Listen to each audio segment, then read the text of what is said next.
लाडली बहना योजना।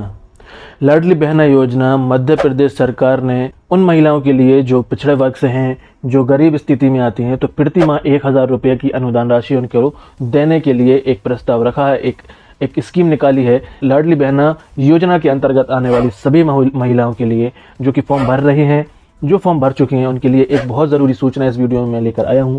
क्योंकि अगर आप फॉर्म भर चुकी हैं तो भी अपने फॉर्म का स्टेटस देखने के बाद अगर वो रिजेक्ट हो जाता है तो भी ये वीडियो आपके लिए फ़ायदेमंद है। और अगर आपको समझ में नहीं आ रहा है कि फॉर्म भरा ही नहीं रहा है, क्या वजह है, तो भी ये वीडियो आपके लिए बहुत फ़ायदेमंद है।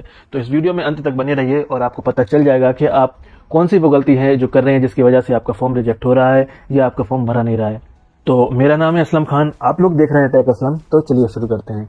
लाडली बहना योजना के अंतर्गत आने वाले सभी ज़रूरी दस्तावेज जो कि हमें बता दिए गए हैं, जिसमें है आपका आधार कार्ड और समग्र आईडी, बैंक अकाउंट भी लगा सकते हैं और आपका एक फ़ोटो पासपोर्ट साइज़। तो इन सभी दस्तावेज़ों में सबसे ज़रूरी चीज़ क्या है जिससे आप अपनी परेशानी से बच सकते हैं और इजीली आप इस योजना का फ़ायदा उठा सकते हैं।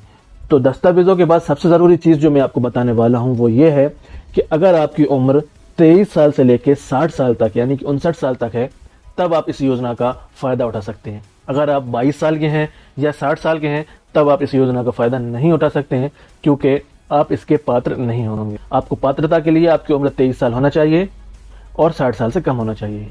एक बात क्लियर होने के बाद दूसरी चीज़ जो हमें आती है वो ये है कि सबसे ज़रूरी दस्तावेज जिससे आपका फॉर्म यहाँ पर भरा जाएगा वो है आपकी समग्र आईडी।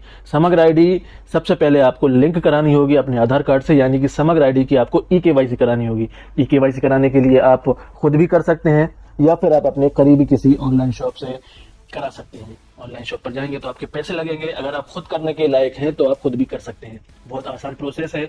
इसके बाद मैं एक शॉर्ट वीडियो बनाकर उसका प्रोसेस आपको समझा दूंगा, तो चैनल को सब्सक्राइब कर लीजिए।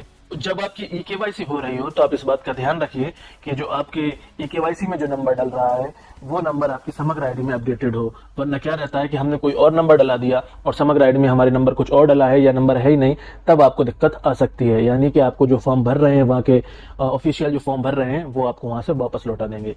आधार कार्ड से लिंक होगी आपकी समग्र आईडी, तो आपके आधार कार्ड में जो आपका नाम है वही आप अपनी लिंक ई-केवाईसी कराते वक्त अपनी समग्र आईडी में नाम डलवाएं, इससे आपको दिक्कत नहीं होगी। दूसरी चीज़ जो डॉक्यूमेंट है आपका आधार कार्ड है। इस आधार कार्ड में आपका नंबर जो है रजिस्टर्ड होना चाहिए। अगर आप किसी शहरी इलाके में रहते हैं तो मैं आपके लिए बता दूं कि पोस्ट ऑफिस में जाकर के आप अपने आधार कार्ड में नंबर अपडेट करा सकते हैं। 3 दिन के अंदर आपका नंबर अपडेट हो जाता है। अगर आप गांव के इलाके में हैं तो मैं आपको बता दूं कि अपने सचिव से या सहायक सचिव से या पंचायत में जाकर किसी तरीके से आप अपना नंबर अपडेट करा सकते हैं। दूसरी चीज़ ये है कि अगर आपके बैंक अकाउंट है, छोटे से लेकर बड़ा, आपके पास जो भी बैंक अकाउंट है, उस बैंक अकाउंट में आपकी डीबीटी होना ज़रूरी है, यानी कि आपका आधार कार्ड आपके बैंक अकाउंट से लिंक होना चाहिए। उससे क्या रहेगा कि जो डायरेक्ट ट्रांजैक्शन होगा वो आपके बैंक अकाउंट में हो जाएगा, वरना ट्रांजैक्शन हो ही नहीं पाएगा। तो इसके लिए डीबीटी भी कंपलसरी है। आपकी ई-केवाईसी का होना कंपलसरी है समग्र आईडी में। आधार कार्ड में आपका मोबाइल नंबर होना जरूरी है और आपकी जो बैंक की डीबीटी होना जरूरी है। डीबीटी भी एक तरीके की ई-केवाईसी ही है। आप जाकर के अपने डॉक्यूमेंट और थंब लगाएंगे तो भी आपकी ई-केवाईसी हो जाएगी। जीरो अकाउंट वालों के लिए, अगर बड़ा अकाउंट बैंक में है तो आप जाकर के अपने डॉक्यूमेंट और खुद जाकर के अपनी जो डीबीटी है वो करा सकते हैं। और एक और चीज़ ज़रूरी है कि आप जो भी नंबर समग्र आईडी में डलवाते हैं वो मोबाइल आपको वहाँ लेकर जाना होगा, क्योंकि एक ओटीपी आती है, वो ओटीपी बहुत ज़्यादा परेशान करती है। सो आपकी जो दिक्कत है, आप मोबाइल नहीं ले जाते हैं तो आपको बहुत परेशानी हो सकती है। तो मेक श्योर कि आप वही फ़ोन लेकर जाएं जो नंबर आपने वहाँ पर डलवाया है। आपने फॉर्म भर दिया है। अब फॉर्म भर दिया है तो फॉर्म की प्रोसेस कैसे चेक करें कि आपका फॉर्म किस लेवल पे है, अप्रूव हुआ अभी कि रिजेक्ट हो गया। तो मैं आपके लिए बता दूं कि इस वीडियो के बाद जो नेक्स्ट वीडियो आएगी उस वीडियो में हम यही देखेंगे कि आप अपने जो फॉर्म की स्थिति है यानी कि स्टेटस है वो कैसे चेक कर सकते हैं इजीली। तो इस चैनल को सब्सक्राइब कर लीजिए और इस वीडियो को लाइक कर दीजिए। इसी टॉपिक पर अगर आपके कोई जहन में कमेंट आ रहे हैं या क्वेश्चन आ रहे हैं तो आप हमें अपने कमेंट बॉक्स में पूछ सकते हैं।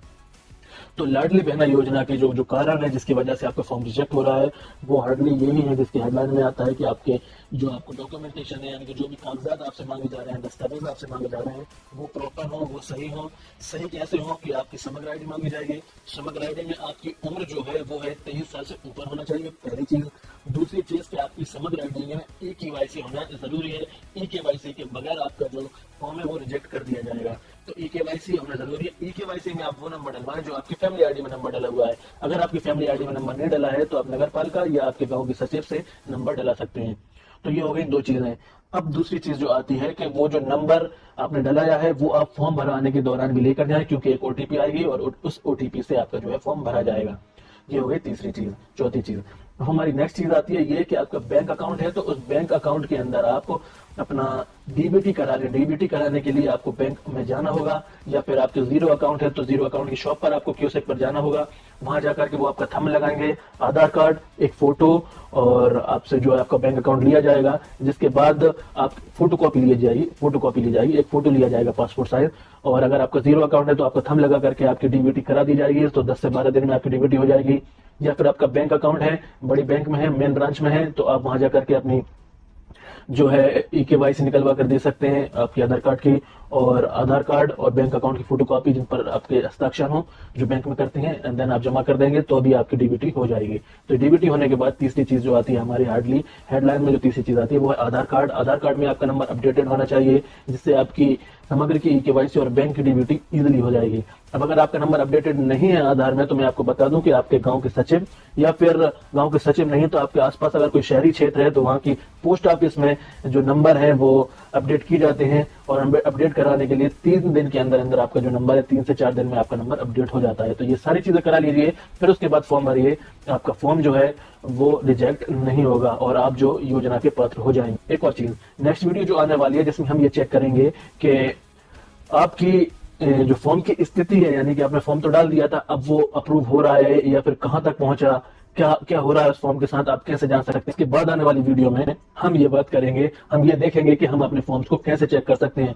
तो आप टेक असलम को सब्सक्राइब कर लीजिए, नीचे दिए गए लाल बटन पर क्लिक कर दीजिए, जिससे आप हमारे चैनल से जुड़ जाएंगे और हमारी जो भी नई वीडियो आएगी वो आपके लिए फौरन मिल जाएगी। उसके बाजू में जो घंटे का आइकन दिख रहा होगा उसको भी दबा दीजिए, तो भी आपको हमारी वीडियो की जो नोटिफिकेशन है आपके मोबाइल पर आ जाएगी।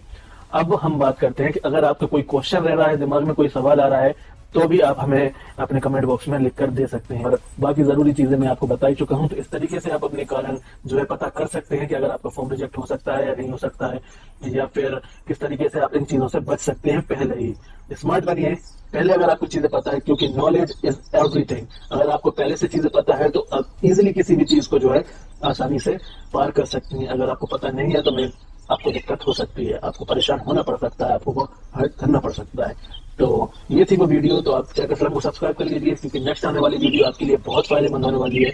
लाडली बहना योजना से रिलेटेड या आप लोगों को कैसे मिलेंगे उससे रिलेटेड बहुत सारी वीडियो आने वाली है। वीडियो आ सकते हैं, एक वीडियो बन सकती है, कैसे शूट करता हूँ। मेक श्योर कि आप चैनल को सब्सक्राइब जरूर करें और वीडियो को लाइक करना है, ताकि मुझे पता चले कि आप लोग सपोर्ट करने और कमेंट बॉक्स में आपकी जो भी क्वेरीज आ रही है, दिमाग में सवाल आ रहा है, वो भी